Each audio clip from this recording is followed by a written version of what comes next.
describe anyone who studies meteorology. A meteorologist is an individual with specialized education who uses scientific principles to explain, understand, observe, or forecast the atmosphere on Earth and phenomena, and or how the atmosphere affects the Earth and life on the planet.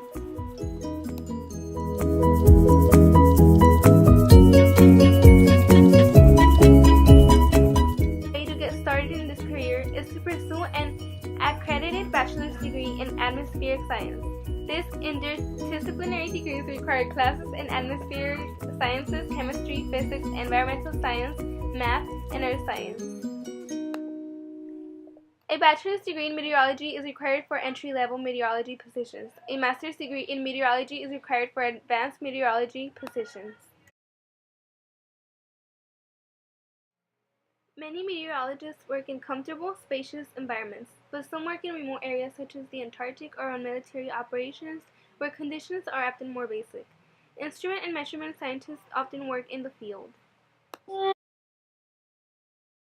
Forecasters at the MET office start at $18,000. Once training has been completed, salaries of around $22,000 can be reached. Experienced meteorologists can expect to earn salaries in the range of $25,000 to $35,000.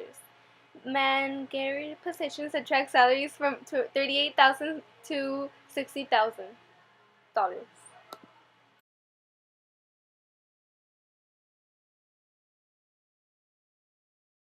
Other service, a large variety of benefits are available. Federal plans of health insurance and life insurance are very competitive. These insurance premiums are usually automatically deducted from the paycheck. The Federal Employees Retirement System is among the most aggressive and beneficial retirement plans available. As the employee contributes to the retirement fund, the government matches the contribution dollar for dollar. The employee then chooses to invest any percentage of the contribution in any combination of several low to moderate risk stock and bonds. Opportunities for employment are directly related to one's skills and training. Because meteorology is such a broad and applied field, those seeking employment should have training in many areas. Although forecasting could be the first choice, keep in mind that opportunities may be more likely in air quality work or education. New meteorologists should be flexible. Also, the work environment usually involves irregular hours.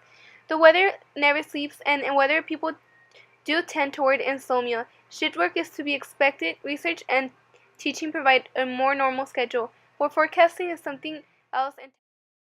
So, what is a meteorologist? A meteorologist is an individual with specialized education who uses scientific principles to explain, understand, absorb, or forecast the Earth's atmospheric phenomena and or the atmosphere affects the Earth and life on the planet. Okay, what are some of the requirements to become a meteorologist? Well, meteorology is a tough college major. The courses are challenging, but with little planning and dedication, you can get through it. Your planning should start in high school. Meteorologists need to be good at courses, at math and sciences. So take all the courses you can. If your school offers calculus and physics, take those two classes too, because it'll help you once you get into college. What is the salary?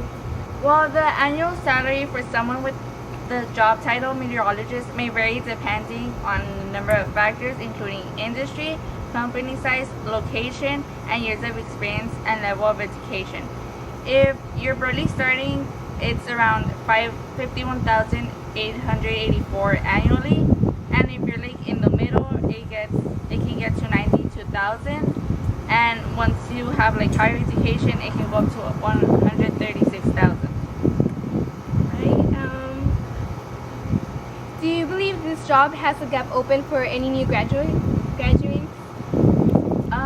It's tough to have a job right after college since the NWS is not hiring as much lately because there's a lot of budget concerns and cutbacks, so it's not as easy as it used to. My name is Kobe O'Connell. I'm taking a virtual high school class on meteorology, and this is Quincy Vagel. He is a meteorologist at WTNH, and I'm here to interview him today. Thanks for having me. It's great to be here. Since I was a kid, we're talking like a young age, like 5, 6 years old, I was fascinated by the weather. So when I was a kid, I'd always want to run out if there was a snowstorm, a thunderstorm coming. Of course, my parents wouldn't like that too much, but I knew from a young age that I just wanted to not only learn more about weather, but how to forecast it. Because as a kid, I would sit and watch the Weather Channel all the time. And when you're young, you don't really know what goes into a forecast. But over time, I gained the skills.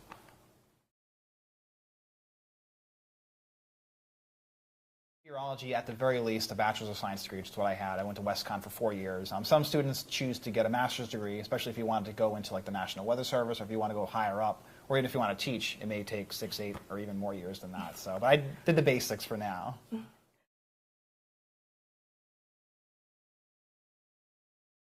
Well, you could look at that in 2 different ways. If you're talking about an on-air meteorologist, you need to have someone who has a good personality, who can kind of have a balance so it's not too dry, but at the same time not too over the top. But as far as being a really good meteorologist, I think you look at Dr. Mel as like one of the iconic people, because he could relate with people. He would give you a forecast that was simple and easy to understand, but at the same time he knew that he had the scientific background.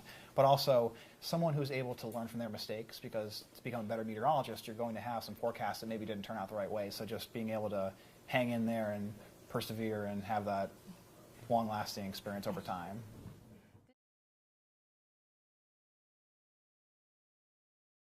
The favorite part of my job, I think, is being able to make a forecast and prepare the public. Like, people always ask me, what is the weather going to be like? What should I expect? And just being able to give them that, it's kind of unique, because not many people have a job where they can actually help people, well, not help them, but give them an idea of how to dress, how to prepare, and for safety aspect too. I think it could be really rewarding if there's, let's say, severe weather coming. You can prepare people so that they don't get caught off guard. They're not getting negatively impacted by a storm. Mm-hmm.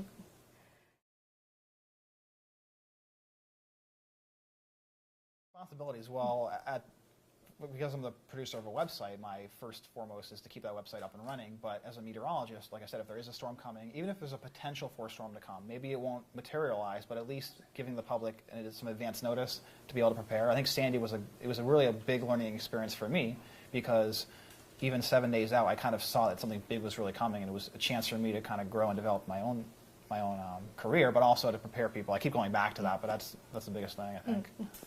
Okay.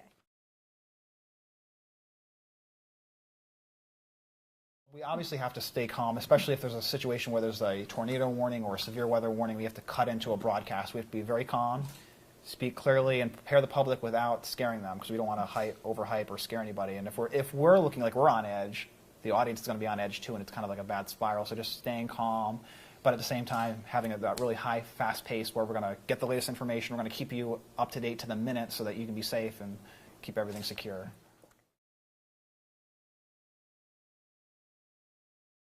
The most difficult aspect of forecasting is being able to give someone a longer range forecast. So it's relatively easy to say what's going to happen today, but if we're talking 5, 8, or even 10 days down the road, it can be very challenging. There can be storms that maybe they were forecast to happen and they didn't happen, or maybe in the wintertime is a good example of where snowfall forecasts will often change. And there are some times where we forecast a small amount of snow, and it could be we could end up getting a lot of snow, or vice versa. But we've gotten to a point with the science that we're getting better with our forecasts.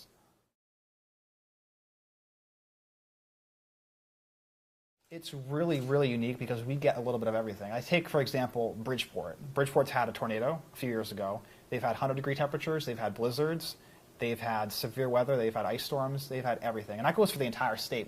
We get really everything up here in the Northeast. And because we're so close to the ocean, that can really have a big impact on whether it's moisture coming up for a snowstorm, or if it's cold air from Canada meeting up with hot air in the summer for severe weather. It's really unique. I mean, we get a little bit of everything up here. Even droughts. We even had a mild drought earlier this year, so we get everything up here.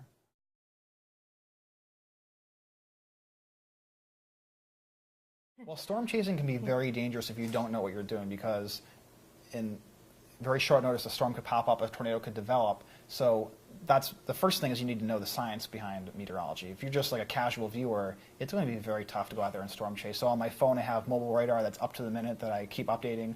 I don't have any really, really fancy equipment. I have a couple of cameras in my car, but I'll have my laptop with me and my iPad and Wi-Fi connection, so I can just get the latest updates and forecasts. Those are probably the biggest things that help me.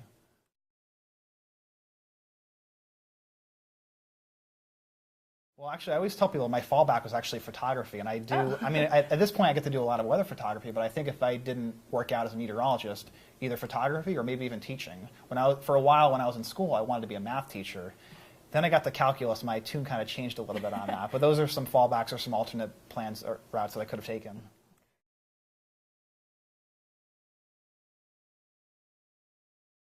It's actually very unique because we've had a lot of situations that we've had some big storms, like the hurricane in 1938. That's further back. But if you think, even just in the past like 30 years, Hurricane Gloria, most recently, we've had a lot of major storms in a short period of time with Tropical Storm Irene and Hurricane Sandy and the blizzard of 2013. Those things have really changed how we forecast, but we've also changed how we prepare the public. And I think as a state, we've become a lot more aware of what's happening with the weather, and we can prepare ourselves better for that reason.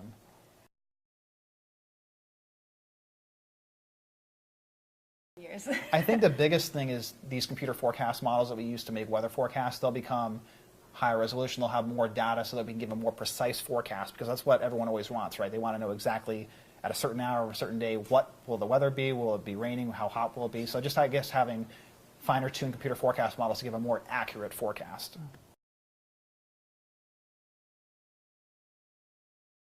There's actually a lot of different options, and I think people don't realize this. There's a lot of private sector jobs. You could go into National Weather Service. You could do behind the scenes.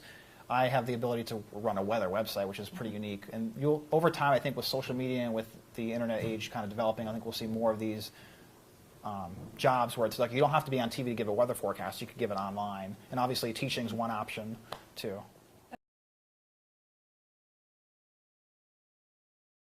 I think the biggest thing is just study hard, because it's a lot of math and science within a meteorology degree, and just stick with it. A lot of people think math and science is challenging. Yes, they are, but just stick with it and keep up your studies and realize that at the end of the day, once you get your degree, you're good to go. So it may be a tough ride, but just stick in there. Awesome. Thank you. Thanks for having me.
Natural resource management refers to the management of natural resources such as land, water, soil, plants, and animals, with a particular focus on how management affects the quality of life for present and future generations. Bachelor's degree in fields such as environmental science, natural resource management, forestry, or biology typically serve as excellent preparation for your future career, as it will provide you the skills, knowledge to succeed. Working in the U.S. earned an average of $30.57 per hour and $63,590 a year. The median earning half of the natural resource managers made between $47,000 and $74,000 per year, while the highest paid 10% reported annual incomes of $90,000 or more.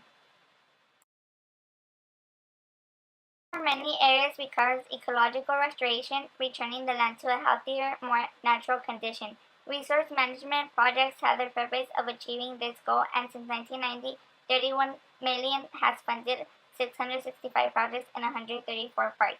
Managing state park resources requires an integrated program consisting of planning, restoration, projects, and evaluation, ongoing maintenance, and long-term monitoring. Resource management positions are very competitive. Typically, plenty of industry experience is necessary to become a natural resource manager. Having work experience or internship experience may be helpful for a permanent job. What is a natural resource manager? Natural resource management deals with managing the way in which people and natural landscapes interact. It brings together land use planning, water management, biodiversity conservation, and the future sustainability of industries like agriculture, mining, tourism, fisheries, and What education is needed in order to become a natural resource manager? if you're aiming to become a natural resource management, the good way to start would be earning a bachelor's degree because this will help you earn skills and knowledge and in order to succeed. What's the average income for a natural resource manager? As of 2012, working in the U.S. earned an average of $30.57 per hour, $63,590 a year. The median earning natural resources managers make between $47,450 through $74,930 per year, while the highest paid 10% reported annual incomes of $90,870 per year. What is the availability when it comes to this career? Natural resources management positions are very competitive. Typically, plenty of industry experience is necessary to become a natural resource managing entry-level employment in forestry, conservation, and wildlife or land management is a great way to begin to gain experience. Even gaining employment in entry-level positions is highly competitive. Having work experience or internship experience may be revised for a permanent job. This is Valerie Ruiz with the Natural Resource Manager, Bianca Gutierrez. Thank you for spending your time and answering these questions. It was a pleasure. Is a meteorologist. A meteorologist is an individual with special. My name is Tor Parker, Torparker.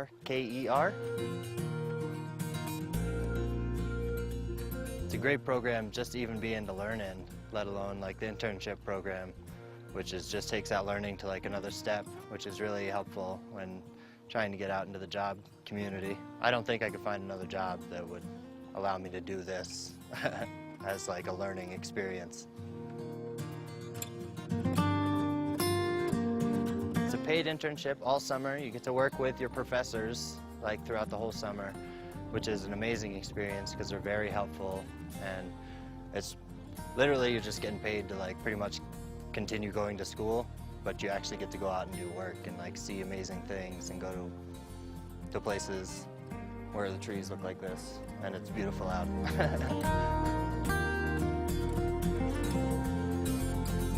There's a lot of strengths to this program. You get to work outside. I've been working outside probably for the past month and a half now. The faculty and my fellow students are all great. You get to go out in field, and we're at a mine district right now, and it's absolutely beautiful. We just hiked all the way in here, and it's a beautiful place. If you're thinking about coming to Colorado Mountain College, I would highly, highly, highly, highly suggest it. It's an amazing campus. It's very affordable. All the professors and teachers that you work with are amazing people. They all know what they're doing very, very well.